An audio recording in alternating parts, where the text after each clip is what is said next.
Good evening and welcome to the Kansas City Public Library's online signature event series. I'm Katie Stover, Director of Reader Services, and I'm thrilled to introduce you to tonight's guests on Indigenous Peoples Day, October 11. This evening, we are delighted to bring together three authors of one book: Sharice Davids, Nancy Mays, and Joshua Mangeshig Pawis-Steckley. Sharice's Big Voice is a vibrantly illustrated autobiographical story of one young woman's discovery of her path to public service. Find this book at local Kansas City bookstores, Afterword Tavern and Shelves, and Bliss Books and Wine. In 2018, Sharice Davids became one of the first two Native American women elected to Congress and the first openly LGBTQ person to represent Kansas in Washington. She was inspired by her single mom, who spent her career in the Army and served as a drill sergeant. Sharice worked her way through Johnson County Community College in the district she now represents and holds a law degree from Cornell Law School. Sharice is an enrolled member of the Ho-Chunk Nation of Wisconsin and has worked in economic and community development in a number of tribal reservations, including Pine Ridge. A former mixed martial artist, she recently added published author to her vita, her first book, Sharice's Big Voice. The book's illustrator, Joshua Mangeshig Pawis-Steckley, is an Ojibwe Woodland artist from Barrie, Ontario, and a member of Wasauksing First Nation. He is currently an artist in residence at Squash High's Lodge in Vancouver, British Columbia, practicing and refining techniques in acrylic painting and illustration. His fine art focuses on promoting and reclaiming Ojibwe stories and teachings in a modern interpretation of the woodland tradition. This is Joshua's second picture book. Nancy Mays is a Kansas-based writer whose short fiction has appeared in such literary journals as Ploughshares, Colorado Review, the Mid-American Review, and Eclectica, among others. She teaches at the University of Kansas's William Allen White School of Journalism, and this is her first children's book. So please welcome all three creators of Sharice's Big Voice. Thank you. Good evening, everyone. So I have to start off by saying three people to create one book. Who can tell us the origin story of this creative connection? I'll start. Well, first of all, thank you so much for having us here tonight. I am so pleased to be able to share a bit about Sharice's Big Voice. A Native kid becomes a Congresswoman, particularly on Indigenous Peoples Day and National Coming Out Day. And so I think it's kind of a funny, I feel like it's kind of a funny thing how this ended up happening, like a lot of things in my life. Nancy and I have been friends for a while now, and we were really just kind of talking about what it was like to be part of the 2018, like more people of color and LGBTQ plus Two-Spirit folks. And just people with lots of different backgrounds ended up running for office and winning, and to get to be part of that, particularly from like Kansas. We were just kind of talking about that and how many young people were engaged in the campaign. And someone had, I think someone said something to us about like, oh, you should write a book about it or something. And then Nancy and I ended up talking about it, and she's a creative writer. And so we ended up actually talking about like really having that conversation. What does it look like to share this story? And yeah, it was really interesting to go through that process. And I think we'll probably talk about that. But then having Joshua come on board was really, it was really important to me that we had an Indigenous illustrator, because for, like when you find out that there's only 1% of the characters in kids' books are Native, it's like a huge, stark, like reminder that we should be trying to figure out ways to get more Native folks, not just engaged in this, but also like, so not just for themselves, but for everybody who's like looking at kids' books and buying kids' books and consuming it, you know? And so I think that when we started doing that, it was, it was really good to have a publisher that was totally on board with trying to find an Indigenous illustrator, because I think in a different time that might not have been as supported as it was during this experience. You're right. The world is full of all kinds of people, and everyone should see themselves in their children's literature. Absolutely. I think when we were doing on the campaign, we just knew, because I was a volunteer, how much Sharice's story resonated with people. And so from a storytelling perspective, I knew that, you know, the story captured in a children's book would resonate for both young and older, you know, and then especially seeing it come to life with Joshua's beautiful work. Amazing illustrations. Joshua, I noticed how vibrant and colorful all your illustrations are while I was reading this book for the 5th or 6th time. And it's so apparent to me how significant your heritage plays into your art. Can you tell us a little bit about the Ojibwe Woodland art tradition? I didn't know anything about that, and I couldn't wait to ask you that tonight. Yeah, for sure. So yeah, traditionally we don't really have too much of an art style. We were more so like crafters. We had a lot of, I guess, like quilt boxes and regalias that were more so traditionally, I guess, created. But the art style was sort of created by a man named Norval Morso back in just like the 1960s. So it's a relatively, you know, contemporary art style, but it has that very traditional look and traditional feel to it. So a lot of people relate it to more traditional sort of style. And yeah, I just wanted to sort of continue on with that sort of art style and I guess, yeah, sort of modernize it in a lot of ways, or just have it grow, because a lot of people see it as something that's, I guess, yeah, something that's in the past, and or something that's still, yeah, just is, I guess, stagnated or something. But yeah, I wanted to see or just show that our culture is still growing, our culture is still here, and so yeah, I wanted to sort of use that sort of traditional sort of art style and sort of, I guess, yeah, contemporize it, even though it is still fairly contemporary. And yeah, there's like tons of, it uses a lot of bright, beautiful colors. I guess like one of the characteristics of it is, you know, that heavy black outline that you notice in every one of these illustrations here. It does traditionally sort of have like a sort of more two-dimensional feel. Whereas in this book, there's, I guess, I try to use a lot more sort of shading and sort of kind of add sort of a 3D effect to it. You can see in like that illustration that's showing now, there's a lot of different layers with those characters sort of moving into the background, and sort of Sharice and her mom up front there. So yeah, it's something, I guess, I'm still sort of learning how to bring into like the children's book world. This was the first children's book I illustrated, even though it was like released second. This was the first one I worked on. So it's kind of a challenge to sort of take that sort of traditional woodland art style and merge it with like sort of a children's book art. But yeah, I feel like it definitely worked out. I think it looks beautiful.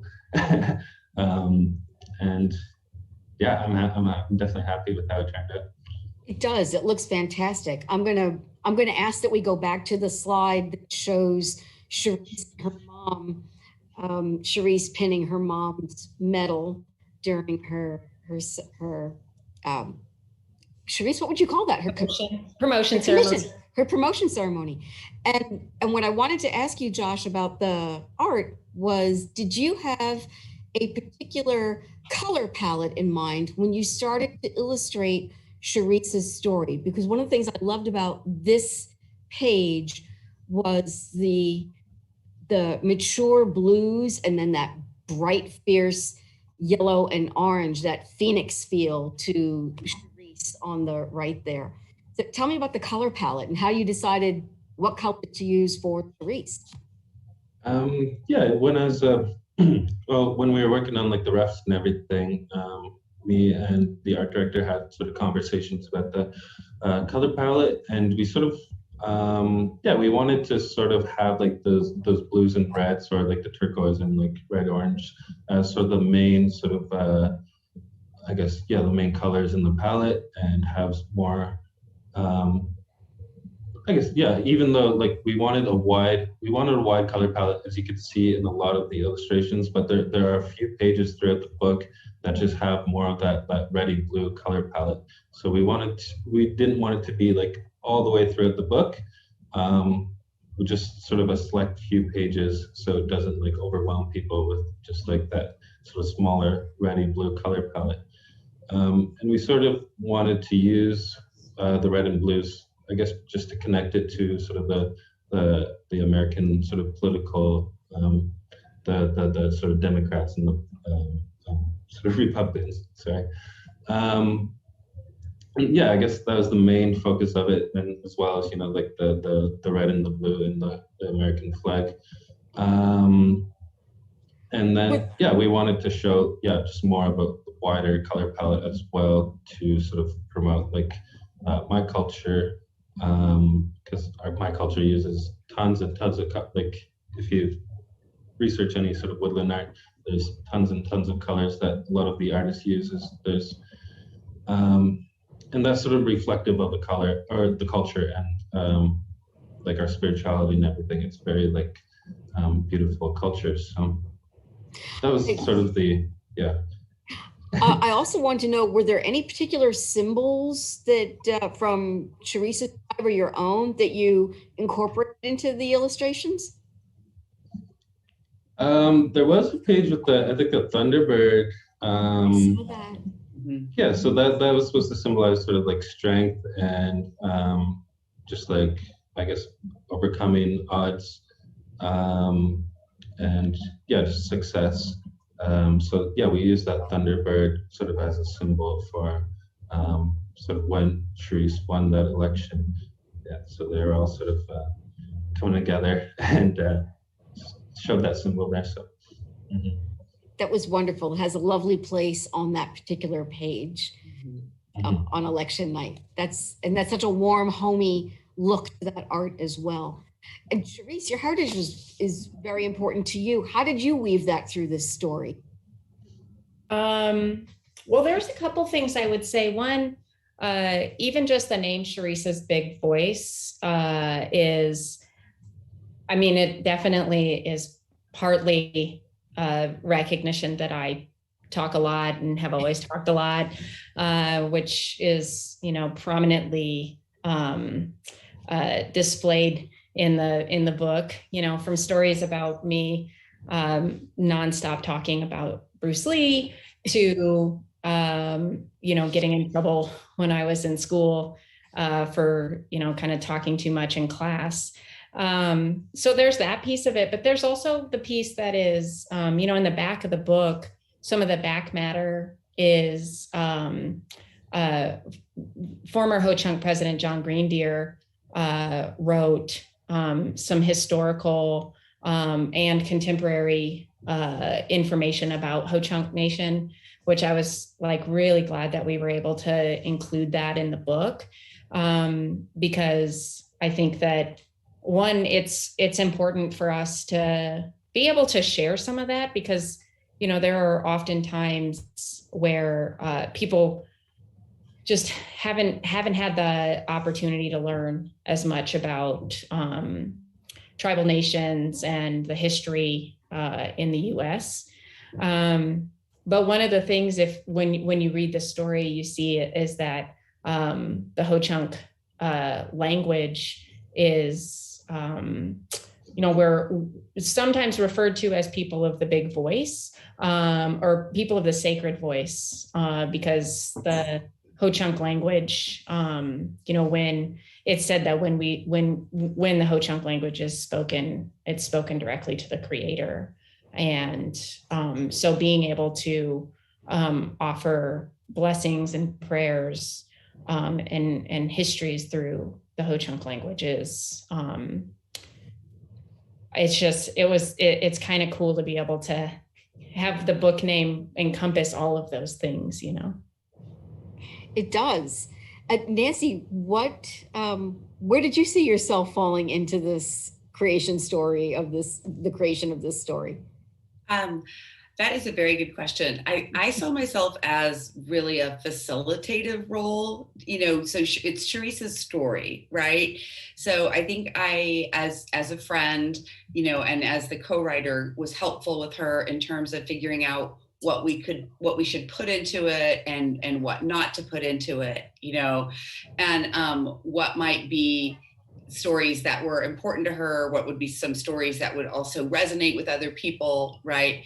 And then as I'd mentioned before, I was a long time a campaign volunteer for Sharice. And so I also heard the parts of her story that really resonated with people. And so I'd heard Sharice tell her story so many times over the years, and I knew what was important to her, and I knew that it was really critical that people know that, their authentic self is who they should be. And so I knew that she would want that to be kind of the core. So I basically facilitated all of that, I would say, and kind of came up with that narrative arc. And then we started working on it. Yeah. Because that could not have been easy, Sharice, looking at the tapestry that is your life and choosing those pieces to shine a light on for this book. I mean, looking at your childhood, your teens, your young adult years, and then selecting those life elements. How did to weave into a narrative? How did you do that? So there's a couple of things I would say. One is that I think that there had been, outside of like my participation, like some discussions about the story being about the campaign or something like that. And while I think that's like, it's a great piece that, is like where I'm at right now, but I wanted to be really careful about making sure that I have always felt like my upbringing was pretty ordinary. And my life has been pretty ordinary. I felt like until I got into law school, and that was because I didn't know anybody who had gone to, I didn't know any lawyers. And I definitely didn't know any Native lawyers. So I kind of felt like that to me feels like me. It's not uncommon to be raised by a single parent. It's not uncommon. And so that's the kind of that's actually one of the things that we talked about is like, I feel like when we're kids, we look at grownups and we're like, man, they don't have to take naps and they know all the answers to everything. And then as grownups, we know that's not true. We don't ever get to take naps. We want to, and we don't get to. But we also know that no matter where you're at in life, you're probably still trying to figure out life. And I felt like being able to share that kind of oh, look, I had a lot of energy and I got in trouble when I was in school. I think that's probably something that a lot of people experience. It might not be talking, it might be something else, but it's oh, okay, that's okay. And I think sometimes we don't know that other people are experiencing the same thing that we're experiencing or something similar. And so that idea of there was a story that I absolutely wanted to include. I call it the Mommy, What Am I story, but not just Native kids, but lots of people for whatever reason might find themselves being the only person like them in a space, and I really wanted to include that because one, I get to like, hopefully other people can see that that happens and you're not alone when that happens. And also like, you know, my mom saying like, that's actually not a very nice question to ask somebody is helpful too, because then it's like, you have somebody else who can say, wait, that didn't feel good. Yeah, you're right. Like, because it wouldn't feel good for somebody to say that to you. Like I feel like that's the kind of stories that we were able to share, is ones that are like, all of us know what it's like to not feel seen or to not feel heard in a situation. And then, you know, like just sharing kind of the everyday stuff, like you got to work when you go to, I mean, and that's like, it just is, right? So being able to celebrate my mom and her work, being able to like that kind of stuff was the stuff of it. But Nancy didn't even mention that she like did a bunch of secret conversations with my mom. Just kidding. They weren't secret. Really fun. But that was also part of how we knew what to add, what to include and what not to include, is because my mom had this totally different perspective of my childhood. Mm-hmm. And that was actually a really cool thing to get to, like, you know, Nancy went and talked to we didn't do it together, you know, like Nancy went and talked to my mom and I was like, what did she say? What did she tell you? Because I'm curious what it is my mom thinks would be interesting to other people. And that's actually how we got one of the stories about me going out to talk to my classmate who was very upset because my mom brought that one up. Yeah, that was powerful, and I loved that page when you asked your mom, "Why are people? What am I?" And I think, I mean, all of us have had that conversation, and then. Hasn't anyone ever thought like I did? It's like, I want to give a really fresh, rude answer and say, I'm a salamander or something like that. something dumb, because that question does feel so, it's rude and it feels. It's a dehumanizing feeling to have somebody ask you that, because it just like, it really feels like, why would you ask me that? Yeah, what is it about me that makes you want to ask that? That's so. Yeah. When really, I think that like one of the things that can come from that story is not just like somebody feeling like, oh yeah, that's happened to me before and it didn't feel good, and so maybe feeling a little bit less alone in that experience. But also, it can help when somebody is reading the story to realize like, oh.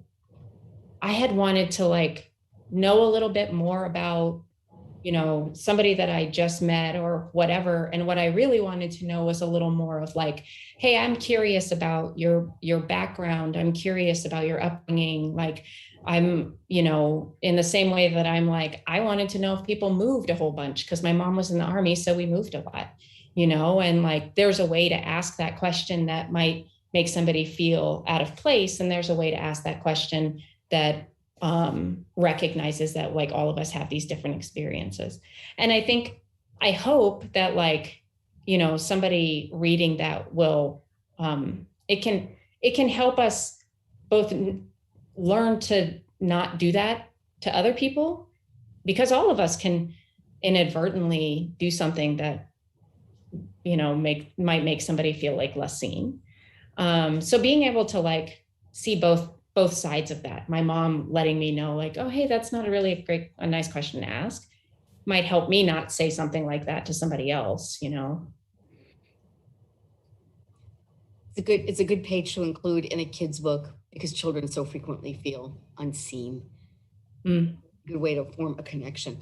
I loved how you kept emphasizing listening for someone who has a big voice and was asked to move into the hall for all the talking that you did. Just listening, focusing on that as an element of learning about people was a lovely message. Yeah, and I think that one of one of the things that I feel like we were able to do is to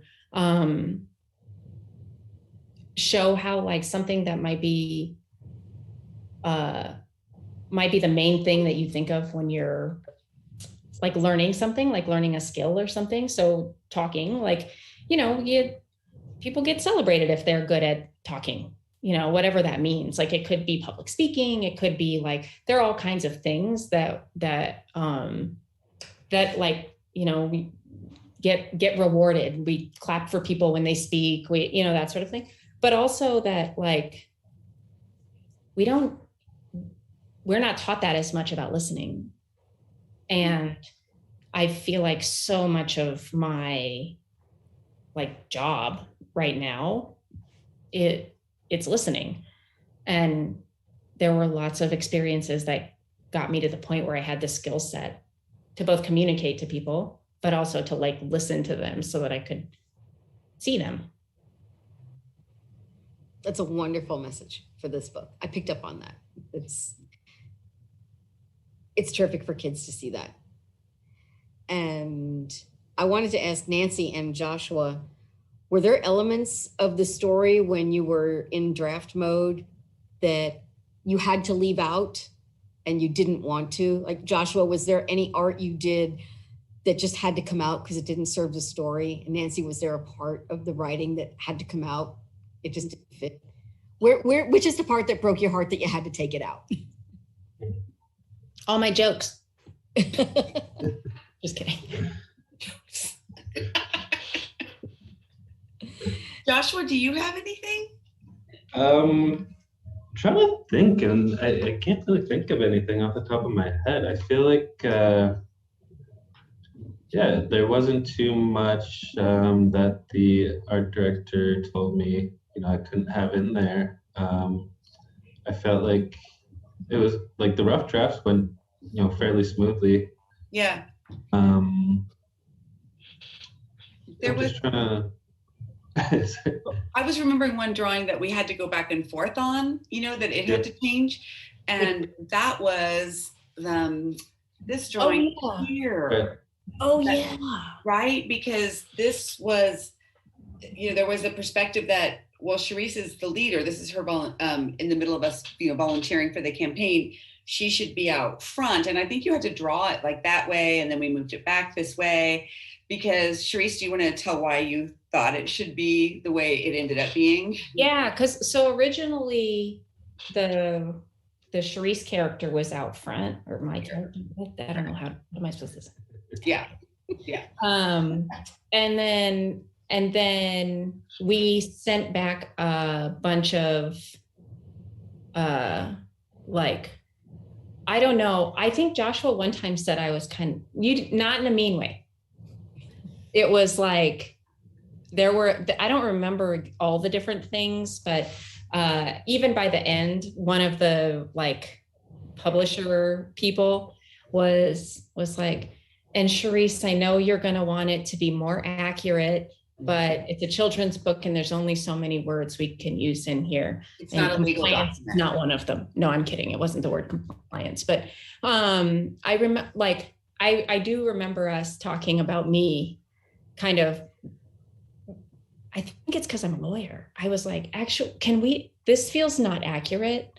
And Josh was like, yeah. And so there were a couple times where I was like, can we change this thing and blah, blah, blah. And like, can I send you a picture of this? And basically the publishers were like, we're not going to be able to make every single change. And so I was like, okay, I understand that. This one page, I'm willing to like put my flag in this hill, and it was because to me, the main reason that our campaign was a success was because there were so many people who were part of the campaign, and like it didn't feel like, it wasn't like I showed up and said, here's all the different things we need to do. It was literally, actually, like for a little while, it was like a whole bunch of us who had never done any campaigning. And so all of us were pitching in to figure out how to do it, you know, and that's really what it felt like. And I was like, and also to me, good leadership is not about dictating to people. It's about listening to everybody and all of us moving in the same direction. You know, like leadership to me isn't telling people we're going this direction. It's like, which direction should we go? And maybe I have to like, you know, like kind of make sure we all get on the same page eventually, but it's not just about saying we're going this way. And that was what me being at the, like, you know, quote unquote front of the line, because, you know, that's how we think of it in our, like, if you're looking at a 2D picture and you're here, probably in North America, the front of the line is here and it goes that direction. And so I was like, I really feel like the character needs to be in the middle. Mm-hmm. And so that was something that that's the only change I remember too, even though I know for sure, I was like, can you make my mom's hair like 2 inches? Yeah, you have a lot of changes on her one. I do remember one that I could share on this page here, when Sharice is telling, you know, the story to her friends there. I remember in the original drafts I'd drawn just the story, the Anishinaabe creation story in here. So it actually, like, all these sort of made sense, like, together, but they got back to me and they wanted it to sort of like have these sort of unrelated, all these symbols here. And yeah, they just told me Sharice wouldn't have known any sort of traditional stories at that age, so they didn't. Oh, really? Like, she didn't know much about her Indigenous culture when she was this age, so they told me to sort of omit that and sort of make these symbols all unrelated. Interesting. But yeah, it originally told the creation story with the turtle, and there's a. I don't know if I ever saw that picture. Yeah. We did. We're learning things. Yeah. These are the things I always want to know about books. I'm always interested in the cutting room floor stuff. Yeah. What did you leave out? What did I miss? Where are the Easter eggs? I wonder, there was something we cut. There was at least one story we cut out, and it was because it was just like it got so long. It was so long. Yeah. But I can't remember. I think it was maybe one from like that kind of like early adulthood type of. Was there something in there about the associate's degree first? I feel like, but I think it got cut before we even got to the, you know, like all the illustrations. Yeah. I can't remember though. It must not have been. I mean, I probably was like, this isn't funny enough. No, I'm kidding. We have a question from an audience member, and I want to ask everyone, what's the one thing you hope people take with them after reading this book? Is it a different thing for adults and children? And everyone should answer in turn. What do you all might have different hopes for what you want to take away. Joshua, what do you hope for? I guess for, just Indigenous children or even adults to sort of feel proud of who they are. And yeah, just it's always nice to sort of see a story of, you know, an Indigenous person, you know, have such like great success and have such like just a beautiful story of overcoming all these different obstacles in their life and, you know, finding, you know, meaning and being able to make a difference in the world in a meaningful way. And just for Indigenous children to see that out in the world, it definitely gives them sort of a sense of pride and pride in who they are. I guess, that's what I hope people take from it. And that's fine. That's lovely. Nancy, what do you hope readers take away? I would have to say my most heartwarming moments through all of this are when we've seen like Instagram photos, or it's, you know, we've done so many Zoom events, so we don't have quite as many, you know, in-person stuff, where there has been, you know, an Indigenous child reading the book, right, and their parent posting and them being excited. So, you know, more of that is always wonderful. But I hope that the book can spark a conversations with whoever's reading it, so that if they do get to that, like, you know, mommy, what am I page, you know, that a parent will have the opportunity to talk about why you don't ask that, right? But at the same time, you know, that they kind of see the joy in a life that's being lived very well, right? And following your heart. And so I hope that they would see the joy in that as well. And Sharice, I'm going to guess that your hope when you started it has changed since the book's concluded, or maybe not. Yeah, no, I think that's, I'm sure that's true. I don't know if, actually, this is a good analogy for what it was like to be elected. I think that for a number of these things that I've been doing, I often feel like I don't actually, I don't know when I'll process kind of how amazing it is, if that makes sense. And so I think when it wasn't until my mom read it, and I actually didn't, I think I had like shared the very, very first, like just like a story arc with my mom, but then I didn't let her see any more of it until the first, I call it my floppy copy. I don't remember what the technical term is, but it's basically just like the real, but it's just the pages. So like it wasn't like bound and all that.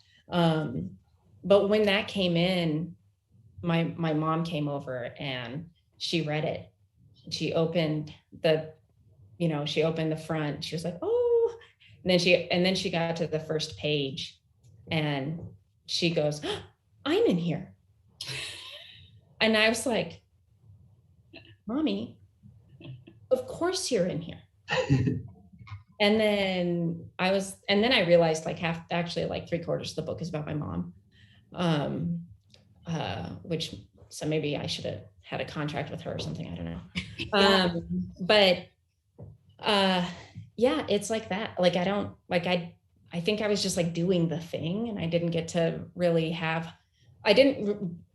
like stop and like digest what having hope for it means. And then when the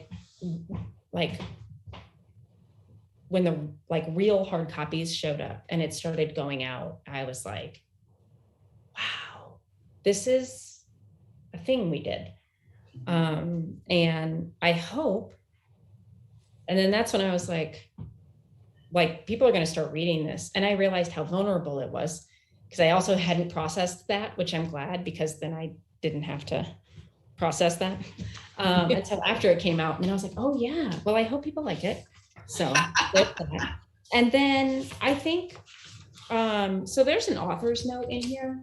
And I would say this is probably like one of the closest things I can say to what my hope for it is. And like, there's a lot of like, you get to decide what success means for you in the book, like throughout. And I hope like that to me seems like adults or kids, like, you know, and then like making sure to like realize that there's going to be obstacles and things are going to be hard.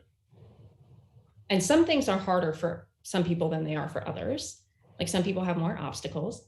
And some of those obstacles include people doubting you, but also the obstacles include when we doubt ourselves. And I feel like by even just saying that, like, you know, I'm talking about, I just got a seat in Congress, and to acknowledge like, oh, sometimes I doubt myself. Like that's a totally normal thing to experience. And I think regardless of how old you are, some of us don't learn that until well into adulthood. Like we all doubt ourselves. So I hope that people see that. And then just that, like, you know, you deserve to be seen and heard. Like, not enough of us hear that. Not enough of us hear that. That is wonderful. That is lovely. Thank you for sharing that. Your author note was one of the more powerful statements in that book. And the note from the president of the Ho-Chunk Nation. Mm-hmm. That was powerful. Oh, we have another audience question. So related to what Sharice just mentioned about self-doubt being an obstacle, how important is it for children to hear that adults, and yes, even our elected officials, doubt themselves? I mean, I think it's important for our young people to see that, because I feel like when you're human, you walk around like, even if you know logically it's not true, you walk around thinking like, why does everybody else have this figured out and I don't? And that's for work, that's for relationships, like romantic relationships, friendships, co-working relationships, like all of these different places where it always feels like everybody else already has the answer and you just haven't gotten there yet. Even when we logically as adults, we know that that's not true. But I think it's important for us, for young people to see that, so that they don't feel like it's one less thing to feel inadequate about when you're like going through the like very formative years into adulthood. But for adults to hear that too, because it's like validating to know that. I think it makes it easier for children and adults to ask questions as well if they feel that their elected officials or anyone in a position of authority feels that sense of self-doubt. I mean, I'm sure everybody watching tonight's event, everyone went, same, the minute you said that. Like, we all feel like we're the only ones in the room that hasn't figured it out. Whatever it is, as if it's in a book somewhere and it's just been checked out of the library and it's long overdue. And if it would just come back, you could figure out the answer.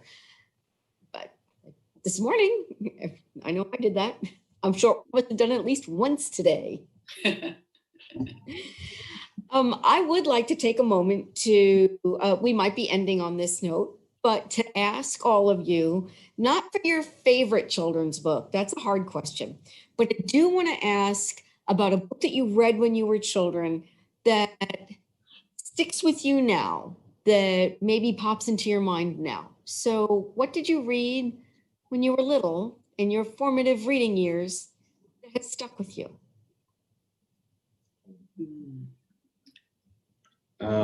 Nancy has an answer. I see you waving your arms. Joshua, go ahead. Josh, you go, Josh. I guess, yeah, mine would be Where the Wild Things Are. Just, I feel like, yeah, that was the book that's sort of written in a very creative way. It tells the story of like this kid going through some sort of like difficult, like, yeah, just like lots of like, I guess, anger issues or just like a hard time growing up. But it doesn't say that directly. It doesn't say everything that he's going through. It just kind of implies it with the illustrations. I felt like, yeah, just like this, how it's told. So he sort of like goes away on this adventure on his own and meets all this sort of scary monsters, and that, like just the symbolism and all of that, and sort of how he comes back. And sort of his mom has his plate of dinner ready for him when he gets back. So I feel like, yeah, it's just like, just the way it's written, it's very like poetic, and like the illustrations are sort of beautiful as well. And like if you go back and read it, you'll notice like the illustrations start out small on the page and they get bigger and bigger. And when he's sort of having the rumpus with all the animals, like it takes up the full 2-page spread. And then when he's going back, to like home, it's like a small sort of illustration again. So I thought that was pretty cool, just in the way sort of he thought it all out like that. So sort of a very poetic book. I found to be quite beautiful. I can see the connections. I can see a little bit of that book, that inspiration in your art now. Thank you. Nancy, what stayed with you? Well, I want to echo Where the Wild Things Are real quick first, Josh. And in fact, our oldest is named Max after that character. So, you know, I was a big reader when I was a kid and visited the bookmobile every Saturday and got books. But a book that has always, a couple that have always stuck with me was From the Mixed Up Files of Mrs. Basil E. Frankweiler, where the brother and sister go and they into the museum and they have like their own world. And I think for me, what resonated with that was, you know, children being able to explore an adult world, right? And kind of learning, you know, their own way. And so that book stuck with me. And another one was The Pig Man by Paul Zindel, which sort of has a similar thing about two young adults kind of figuring out their own way. So I'd say those two would be, I'd love to go back and actually read them now, right? That would be fun. I should. Oh, those are two of my favorites. They're good. And I also loved a good Nancy Drew. I mean, you know, yeah. Sharice, what stayed with you into your adult years from your childhood? You know, it's funny because we've talked about I mean, this is like a question that we get asked a lot. And I don't have any books from my childhood that, and some of that is, even though I'm sure that like there were like books around when I was growing up, but I think one of the things I was thinking when I was sitting here, like listening, I don't think I learned about Where the Wild Things Are until I was an adult, because I was having a conversation and somebody said something about that book and I was like, oh, I don't know what that is. And like the people that were around me started kind of like, oh my, I can't believe you don't know what it is, you know, and I was thinking how that's like one example of how easy it can be for, I don't mean easy like in a mean way, but how easy it can be for people to not realize how different all the different experiences might be, you know, and depending on things like socioeconomic status and like all these different things, like how many books you might have been exposed to is could vary like massively, you know. And I was thinking, oh, not now, but I know that like in my like when I was in college or something, you know, being around people from a whole bunch of different places and stuff, like that's a time where you can be like, man, all these people know all this stuff and I don't know anything. And that's kind of that, like, so it's just interesting to think about like how often some of our just like regular questions, like what we were talking about earlier, the what am I, you know, somebody saying that to you somewhere, like in their mind, they're not trying to be mean. They just don't realize the impact that might have. Mm-hmm. And then talking about like, oh, what's your favorite book? And depending on the access, the person they might be like, oh man. So it's just like interesting because like, even just in the short conversation we've got to have tonight, like there are like different little elements of the stories and why I feel like it's helpful for people to see kind of a, like just a regular human experience. Mm-hmm. Sometimes I'm always pulling stuff out and being like, oh, this is an example of this big thing. I just did that. And Nancy's like, yeah, you did it. That's a marvelous thing to note though, that there are so many things in our childhood that so many other that folks don't know. And there's experiences and there are some that some children just didn't have the opportunity to experience. And it becomes something that you get to learn later. Yeah. And that's still that can be pretty amazing as well. Well, thank you all so much for sharing your time this evening with us here in Kansas City and nationwide as well. I'm hoping you're having a wonderful evening, and that thank you all to everyone who's been watching. And if there are any final questions, now's the time to ask your burning questions. And I'm checking the chat and I'm seeing that folks are very appreciative of you all spending your time with us here this evening. So thank you all, and we'll see you at the next Kansas City Public Library online signature event. Nancy, Joshua, Sharice, thank you all so much for carving time out of your very busy day to spend with us. Thank you. Thank Thank you. you. Lovely talk. Thanks. Okay. Good night, all.